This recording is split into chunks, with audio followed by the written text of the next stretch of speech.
Feinberg Show.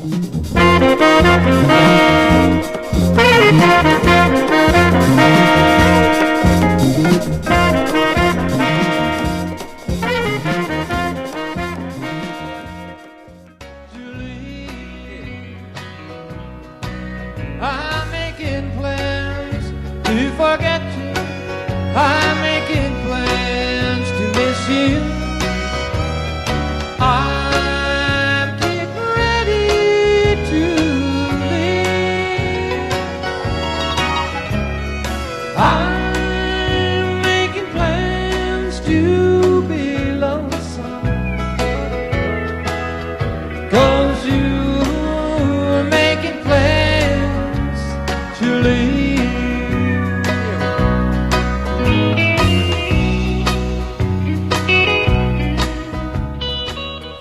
Folks, welcome inside the Paris Sea Palace, high above 2919 East Broadway. This is the Jake Feinberg Show on KEVT, Power Talk, 1210 a.m. Jackson Kraft, just back from Utah, running the board. Thank you so much for making us part of your day today. Without further ado, it is an honor to introduce one of the greatest innovators in music history, a guy who has been cultivating his individual sound for the last 4 to 5 decades. Herb Pederson, welcome to the Jake Feinberg Show. Thank you, Jake. Nice to be here. So, Herb, let me ask you something. I don't have the sound queued up, but in my first interview with David Dog Grisman, he was talking about the first time he laid eyes on Richard Green, and he said that it was at the Jabberwock, and Richard went for an up bow and nearly took out your eyeball. Do you remember? Yes, he did. Can you talk about that, the Jabberwock and Well, it was a local coffee house sandwich kind of music club in Berkeley, right near my house. I lived up right near the Cal campus, and it was a very convenient place to go hear acoustic music. They would play jazz and folk music and bluegrass and mostly acoustic type things.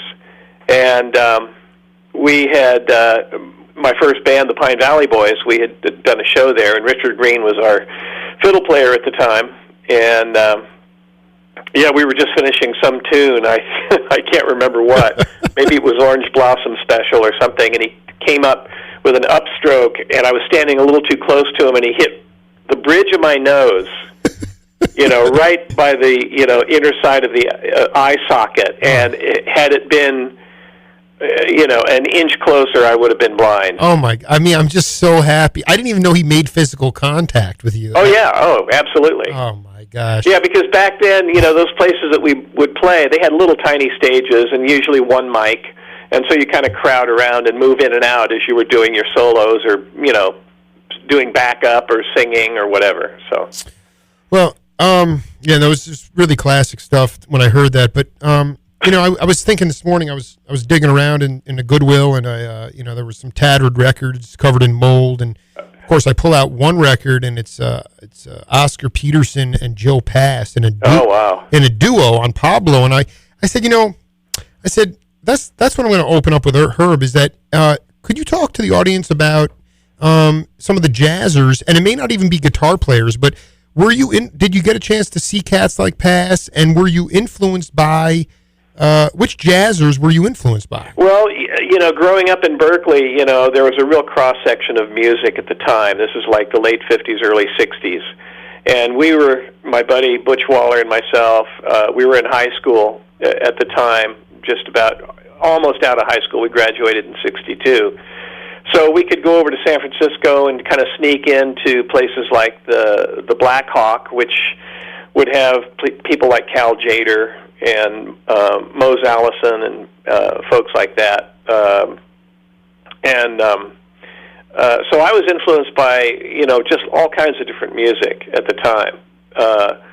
Rock and roll was just starting to come in, pretty hot and heavy, and this was even before the Grateful Dead. Jerry Garcia was still playing banjo in his bluegrass band over there, and so we would see each other from time to time. And but the jazz was huge back then in the Bay Area, and I'd see people like Charlie Bird, and when we could get into certain clubs, because we were underage, we could stand behind the cyclone fence and watch the acts perform, and that actually happened in North Beach in San Francisco. Right. No, I mean, there was the Peanut Gallery, right? If you were under. Yes, exactly. And we were always really upset because we had to pay $2 for a Coke. Right, you had to get a Coke. You had to get a Coke. I want to ask you a question, because you were at the forefront of this cross. I don't know what you want. You used the word cross section. I mean, for the audience out there, could you talk about how it got cultivated to the point where you had this incredible overlap, in all different regions, but Berkeley was really, and the Bay Area was leading the way. How did it get to be such a progressive cross section of music? I really don't know, other than the fact that, being born and raised there, I could kind of see it growing. A lot of people from all over the world would come to the Bay Area to go to school, like at University of San Francisco, Cal, Berkeley. It's a very educated area, so people from all over the world, like I said, would come there to go to school. So there would be an influx of all kinds of different musics that maybe they would bring with them, from all over the world. Can you give an example of somebody that caught your eye internationally?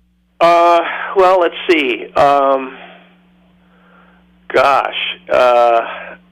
like stretching you guys out on this. I know. Yeah. I'm trying to. There's no reason to. Who, this is not fun. Maybe just some like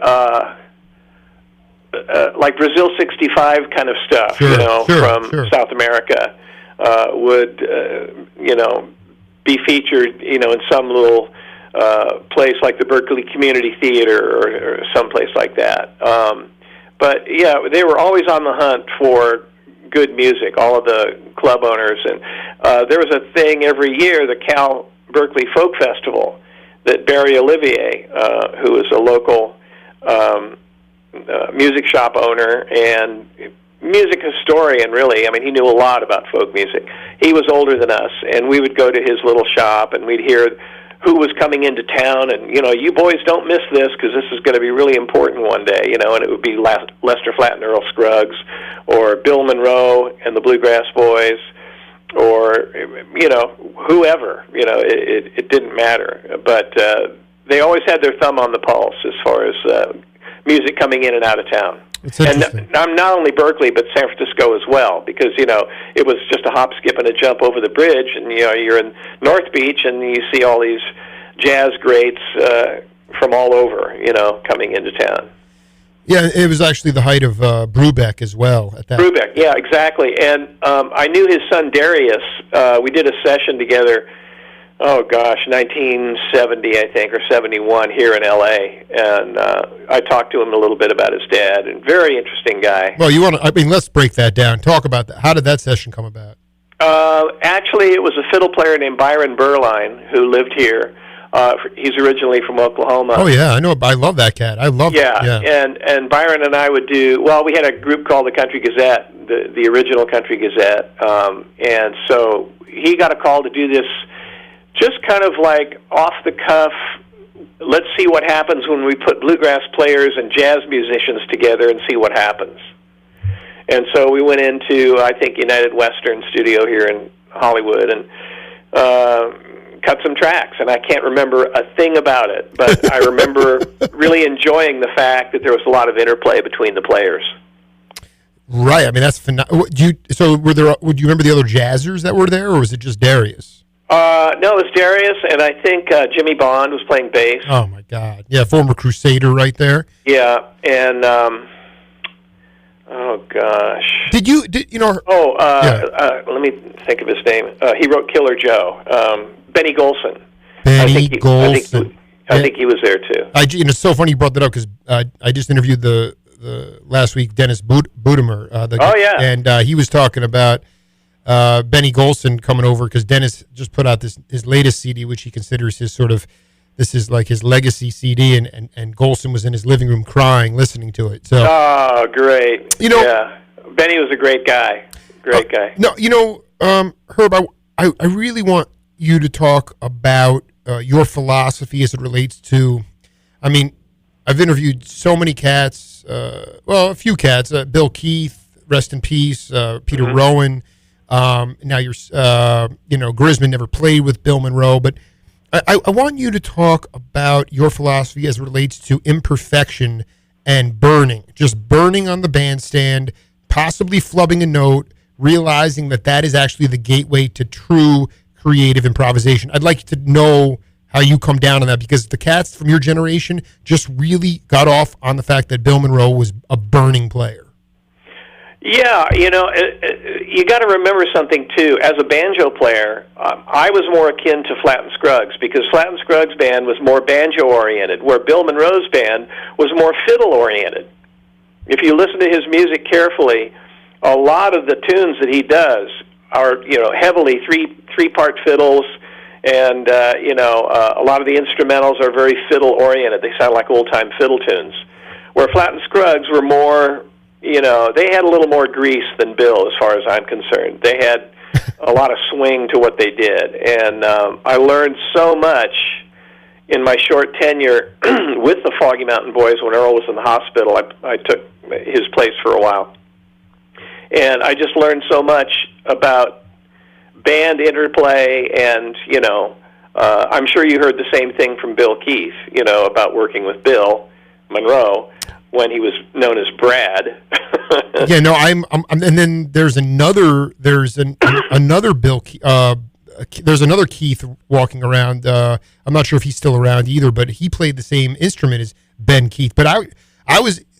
Let me ask you a question. Did you frequent the Avalon Ballroom to see Flatt and Scruggs? No, I saw them at McCabe's down here. Or I'm sorry, the Ash Grove. Because that was I'm glad you brought up the Ash Grove, because Los Angeles at that time was a hotbed of bluegrass activity. See, the Ash Grove to me had kind of more real roots music than the Troubadour, which was just up the street. The Troubadour would have people like, well, if you see any of the groups in A Mighty Wind, for example, those are the kind of groups that would play the Troubadour, where you'd have Lightnin' Hopkins and Bill Monroe and Jesse Fuller, people like that at the Ash Grove. Scotty Stoneman. Huh? Scotty Stoneman? Yeah, Scotty was playing with the Kentucky Colonels then, and so, we'd go see them. And, it was just a real mixture of real stuff. And the reason the Colonels would not play the Troubadour, per se, is because Doug Weston was really into entertainment and the acts, and they'd have... stage patter and all of this kind of stuff, where the Kentucky Colonels, they just relied on just amazing music, and they would just stand there like wooden Indians and play, but play they did, and, that's where Clarence White developed his, flat picking style, I was going to say, when I talked to Bill Keith, we spent a lot more time on the fact when he brought down his brownies to Earl's house in Texas, and Earl ate one of his pot brownies, and the TV started to turn. He said all the channels are turning different colors, and his wife said, "Well, Earl, the TV's in black and white." Oh, but it was a fascinating time. Can you talk? Were you the leader of the Pine Valley Boys originally? No, I don't think we really had a leader. We were just high school kids, and we put the band together, and we were just interested in learning the music more as to who's in charge. I was going to say, because the original group contained Richard Green? No, Richard came on later. The original group was Rich Conley, who was ahead of us in school by 1 year, and then Butch Waller and myself. We were in the same grade. And then we hired a guy, Tiny Hollis, who lived in Saratoga, California, just down the peninsula there. And he was a jazz bass player, but he loved bluegrass, and so we got him into that. So we had an acoustic bass player, which was rare back then. You didn't really see acoustic bass players all that much in bluegrass on the West Coast. Why did you not?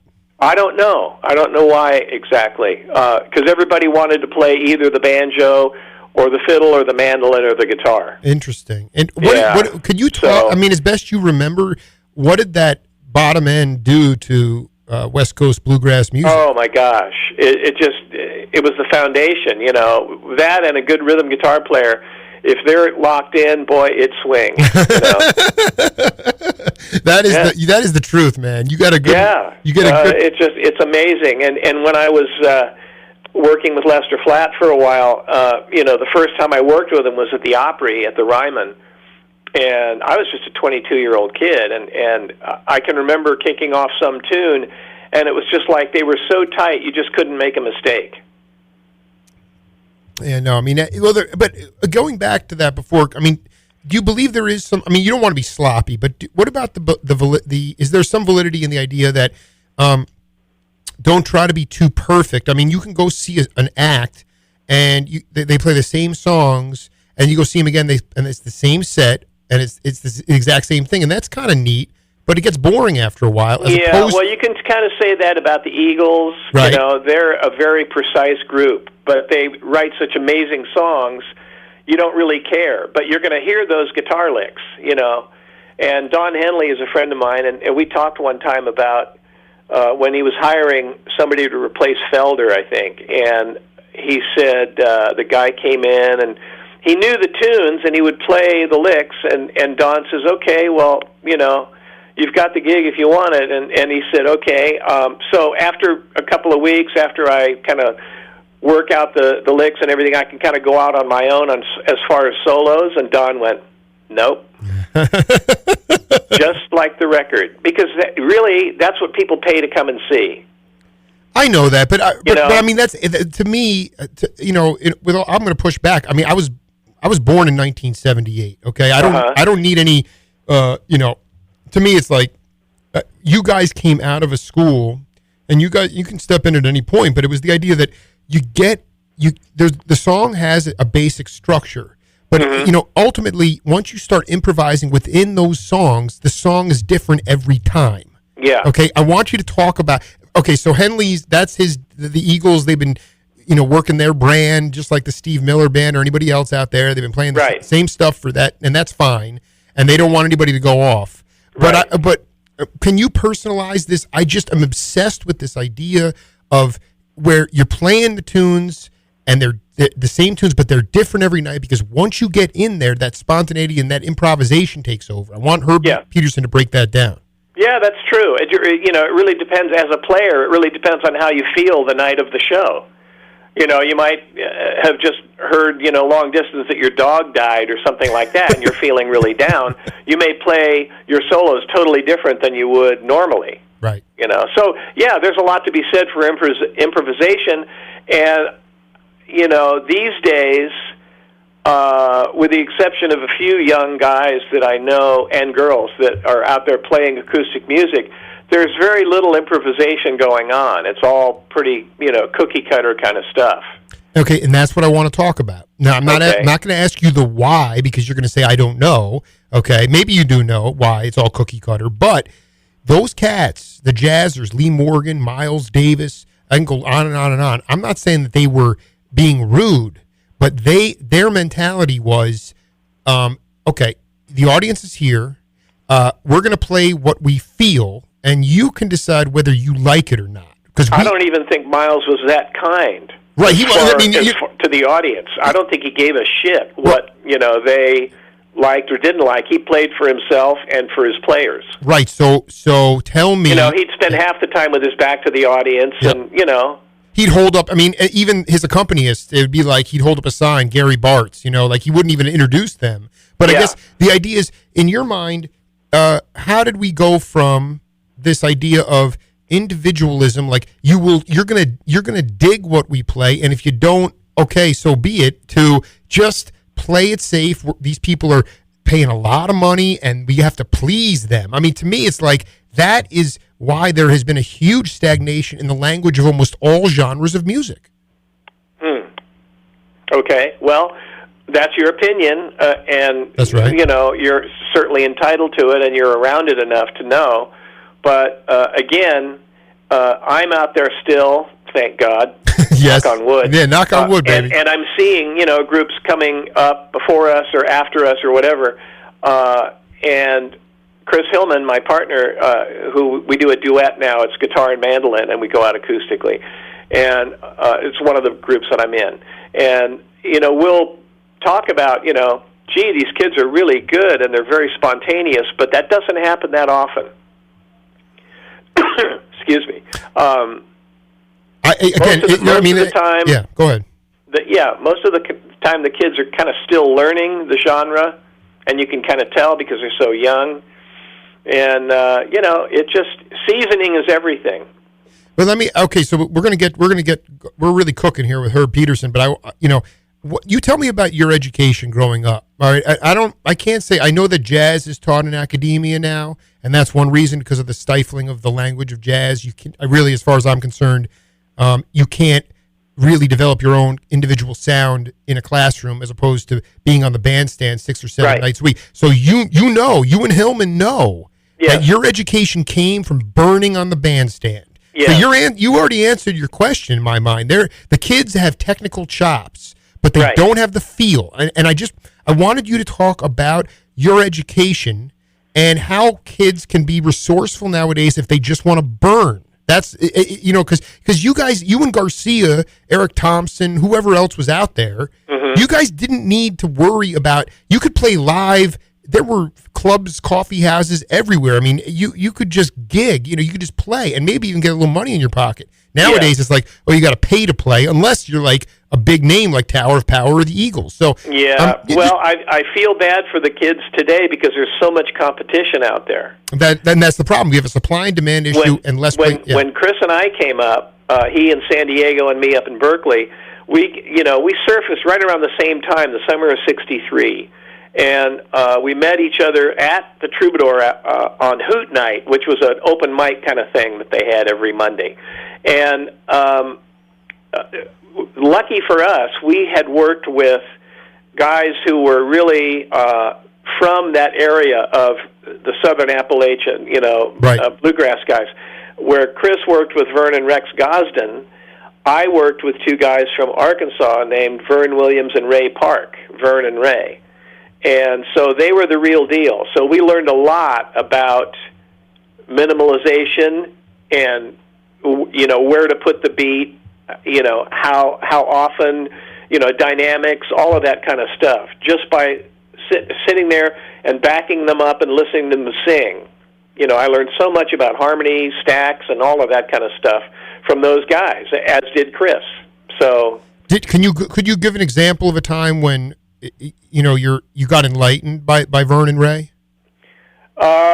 Probably we played another place in Berkeley called the Cabal, Cabale, and we had done a show.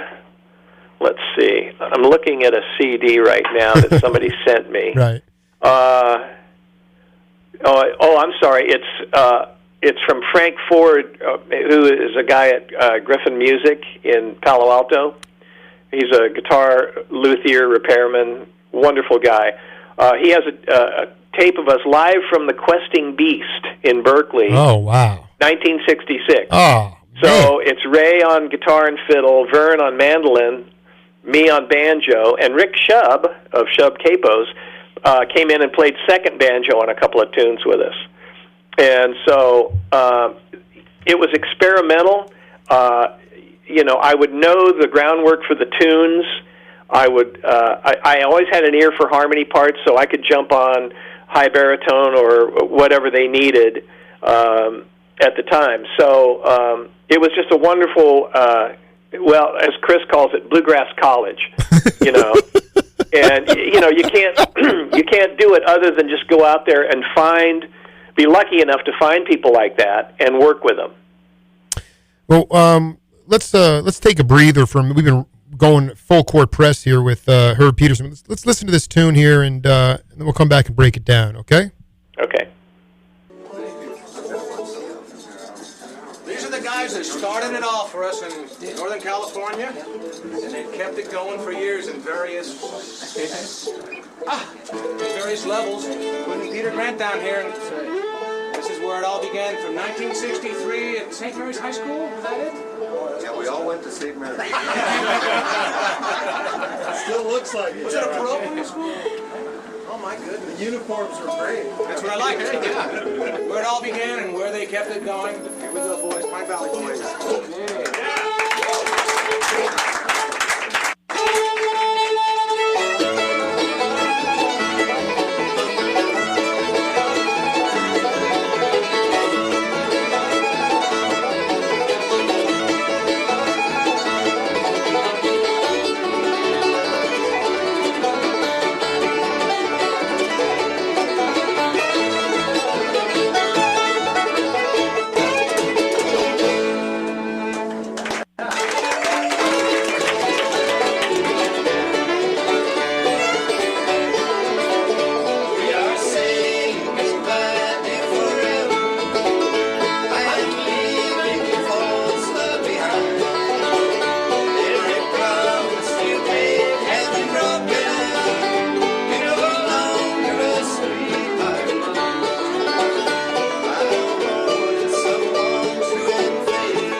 Music on the Jake Feinberg Show is brought to you by the Stereo Hospital, the Circle Tree Ranch, Abbott Taylor Jewelers, Pretzinger Agency, Allstate Insurance, and the Jewish Community Center of Southern Arizona, and we thank them for their support so we can play tunes like that.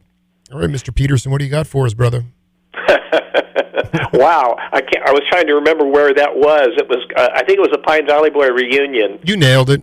And was it at the Sweetwater? I think, if I heard it correctly, it was up in. I want to say it was in Sacramento, but I could be wrong about that. And maybe it was at Sweetwater's. Yeah, maybe, I don't know. Maybe I'm not sure, but I know it was that period of time. 2003. And that was David Nelson, by the way, who took over for Rich Conley after a few years. Dude, I need to find that Wiley Nelson, man. What a character he is. I'll tell you. I mean, it's just. I mean, I guess when you talk about, you used this really, really good phrase before, and there was this experimental thing going on within the music where it was structured, but that you could improvise. And I think maybe we talk about younger cats these days that are a little bit, they're a little bit afraid to go out on a limb, right? And find a hook. Sure. I mean, the word to me is trust. To me, it comes down to the fact that those elder statesmen, the masters like Vernon Ray and Flatt and Scruggs, that you learned under, they inherently trusted you guys to pick up the slack. I mean, can you talk a little bit about trust as far as in your career, what that word means to you on the bandstand? Yeah, I think that once you know a player, excuse me, and you want to involve him in your music, there's a certain amount of trust that goes along with that because, you've seen the person play before and you want him to integrate into what you're doing. And so, you have to go out on a limb, like you say, to see what he can do and trust that he will do the right thing. And one of the tastiest musicians, excuse me, that I know coming up in the Berkeley scene was a guy named Sandy Rothman. And he was a wonderful guitar player and a great banjo player. And I think he played mandolin, too. And he's kind of under the radar right now, and I lost track of him. But I always marveled at the way he could integrate his style into what you're doing.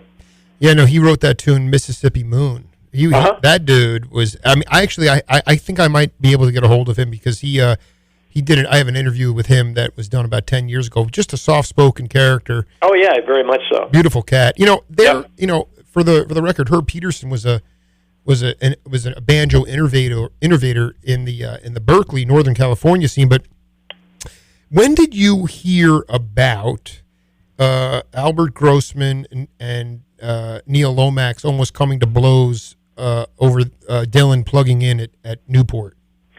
Oh, I probably heard that right around the time it happened, actually, because the wireless from the East Coast to the Bay Area, West Coast, was hot and heavy back then. We would find out about stuff that was going on back there musically within a day or two of it happening. How would it was just via phone calls? I mean, phone calls or telegrams or telegrams. This is legendary, exactly. Legendary stuff. Yeah. So we'd hear about things happening, and that's how we kept in close contact with what was going on musically in New York City, and then out in California. Well, look, case in point, here's David Grisman, who comes out from Passaic, New Jersey, to the Bay Area. Why the Bay Area? Well, because there was a lot of music going on at the time, and he wanted to get into it, so... I was going to say because, one reason that he even knew about that was because cats like Garcia, and I'm curious about yourself, I mean, they were taking cross-country pilgrimages to see all these players. Yeah, so right. I was never quite that adventurous. I was always working. So you were burning. Yeah, I couldn't afford to do that, but I applaud the fact that they went back and did that. And, like Sandy spent some time, with Earl Taylor and the Stony Mountain Boys, and they were following Jim and Jesse around a little bit, and different people. I think he actually played with Monroe for a short period of time. Sandy, that is, right. So there was a lot of investigation going on by musicians. David coming out here from the East Coast, Sandy and Garcia going back, to the east to see what was going on, and because it was different, it sounded different.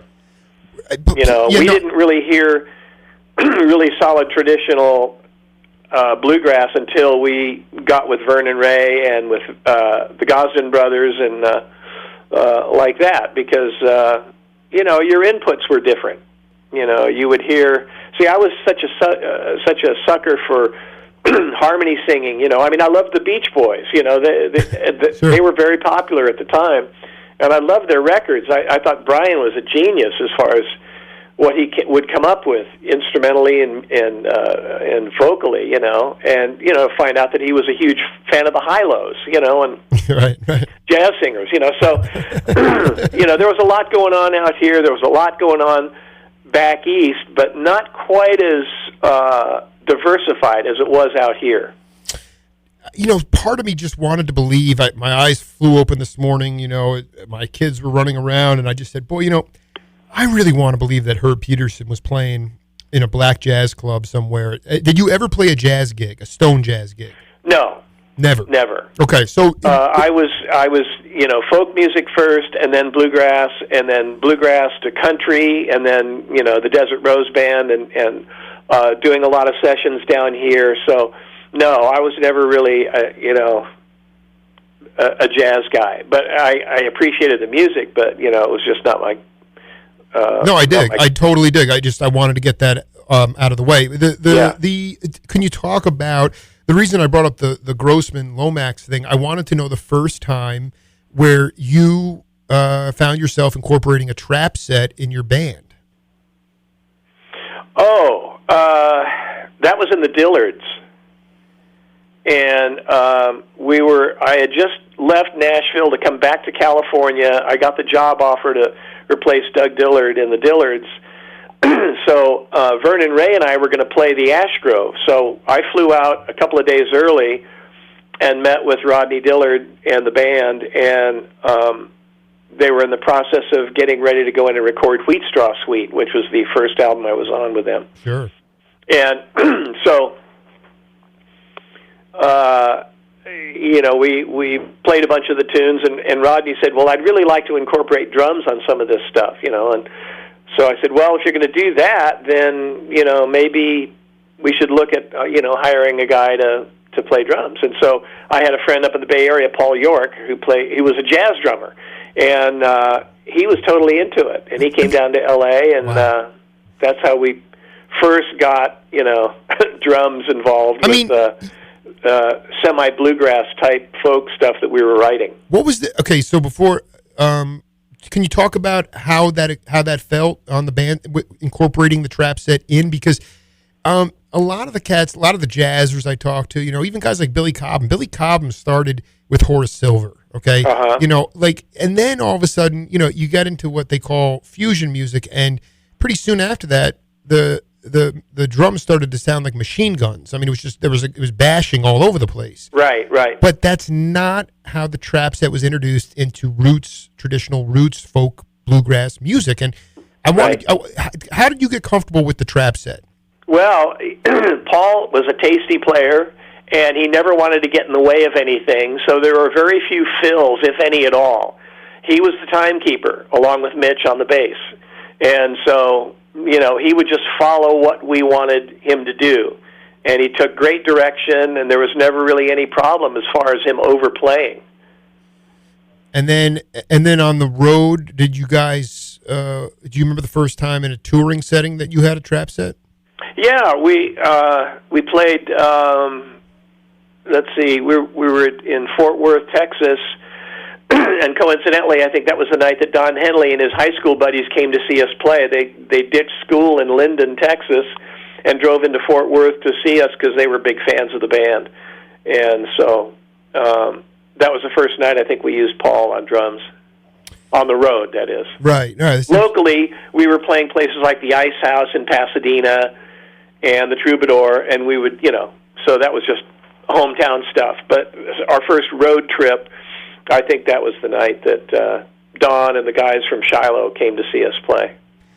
I was listening back to my interview with Richard Green, and he was talking about, he was patting himself on the back for creating what he called new acoustic music, which is basically like playing these old-timey instruments, i.e. the fiddle or, the mandolin or the banjo, and putting them into these different settings. He called them jazzy with a Y, not pure jazz. But, you played in the studio with the I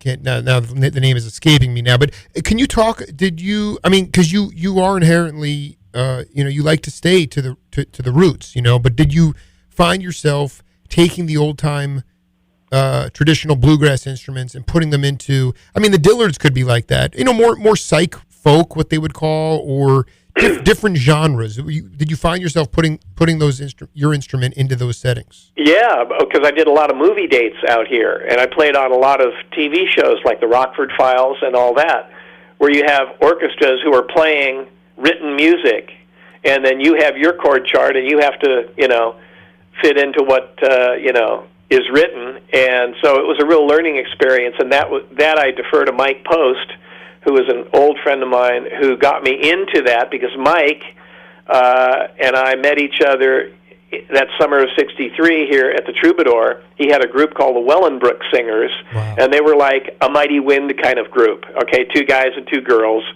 And then Mike went on later to produce Kenny Rogers in the first edition, and then got into music composing for TV. And so he remembered me and hired me on banjo and I would have to fit into certain colors that they needed for movie themes, and not necessarily Western or country kind of things.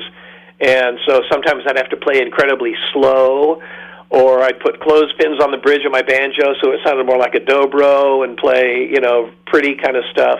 So there was a lot of, moving around that I had to do to kind of learn to cope with that. Because not every session I did out here was a bluegrass session. Oh, absolutely. This is fantastic. I mean, you're credited with playing with Lamont Dozier on a Yeah, I did. On Black Bach. I mean, this is ridiculous. For a lot of people that my engineer coined it a few months ago.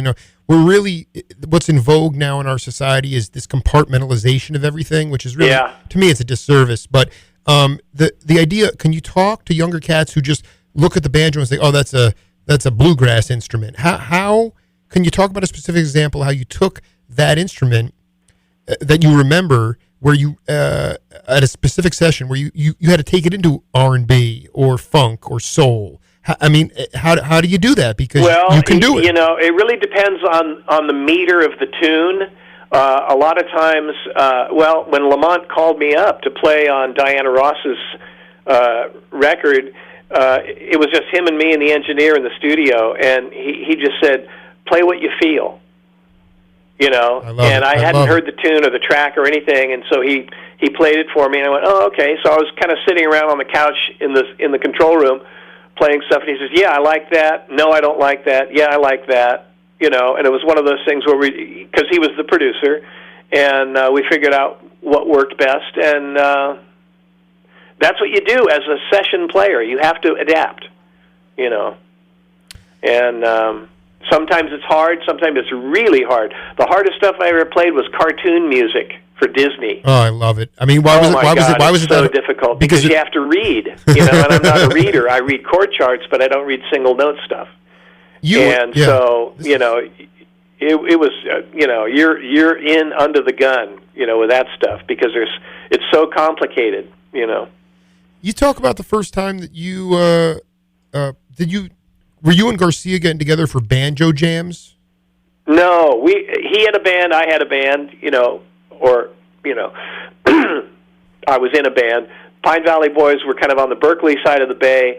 Garcia's band were more like South City and Palo Alto kind of area. Was it the Mother McCree jug band he had going on? Yeah, I think it was the Black Mountain Boys. The Black Mountain Boys. So he was more like San Jose and down. Not that far south. He was more Mountain View, Palo Alto, South City. South San Francisco. So how? I mean, would you guys were sort of admirers from afar? I mean, can you talk about your relationship, because there were. Yeah, it was very. It was very estranged because we didn't see each other all that much, because back then you didn't have two bluegrass bands playing the same joint on the same night. It was just one band, and that was that. But we'd run into each other occasionally, and I guess right around when the Beatles first started to happen, he was really huge ears as far as music goes. He liked everything. And so, I'd run into him, and he'd say, have you heard Rubber Soul yet? And I go, yeah, I'm starting to like the guys now, Because I didn't really get it until I heard Rubber Soul. Then I thought, oh, okay, songwriting's coming along great, everything sounds good, I'm interested. But before that, I thought they were kind of, I want to hold your hand. I was just not really into all that stuff. Right. It was a little too hippy dippy. I mean, a little too bubblegummy for me. That's the right word. Yeah. So, but yeah, and Jerry was experimenting with jug band stuff, and then the Warlocks, or the Grateful Dead, all of that. So. Boy, we burned through this 45 minutes here. Can I just ask you about your long-term friendship with Chris Hillman? Sure. Can you talk a little bit about what he? Love to. Yeah, what he's meant to you on musically and from a personal point of view. That'd be great. Yeah, Chris and I, like I said earlier, we met each other the summer of '63, there was a bluegrass festival at the Ice House in Pasadena, and he was in a group, the Golden State Boys, and I was in a group, the Pine Valley Boys, and so we met backstage. It was a tiny little club. You were just running into musicians all over the building, Yeah. and we got along great the first 15 minutes of us talking with each other. He was a mandolin player, I was a banjo player, and our sense of humors just fit very well together. And so I've known him longer than anybody else in the music business so far. He had a wonderful ear for tunes. When he started with the Byrds, I didn't see him anymore. I didn't see him for quite a while because the Byrds were, really kicking ass, and I was still playing bluegrass, and so it was, a few years later, I think I saw him. Earl Scruggs had come out to play Royce Hall at UCLA, and the Country Gazette opened for them, and I think he was there with the Burrito Brothers, and so I ran into him there. And then years later after that, he started doing solo records and would call me up to come in and sing with him. And so we kind of rekindled our friendship, like in the early 80s. And then after that, I had recorded with Dan Fogelberg in Nashville on the High Country Snows record. He wanted to have an opening band for him so we could do the album, promotion tour. And so he called Chris, and so Chris and I, John Jorgensen and Bill Bryson, put an acoustic quartet together and went out and opened the show for Dan with our own stuff, and then Dan would come out and we'd do the album.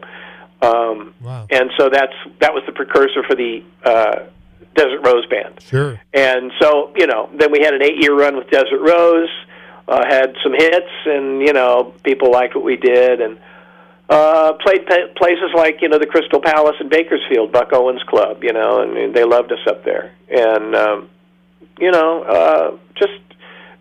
we just kept in touch because we like each other, and our music tastes are similar, and right now we go out as a duet. I play guitar and he plays mandolin, and we do everything from old Bird stuff to solo tunes that he and I have both written, and it's a nice little package show. All right. I mean, I hope you guys can get down to Tucson at some point, man. We were there.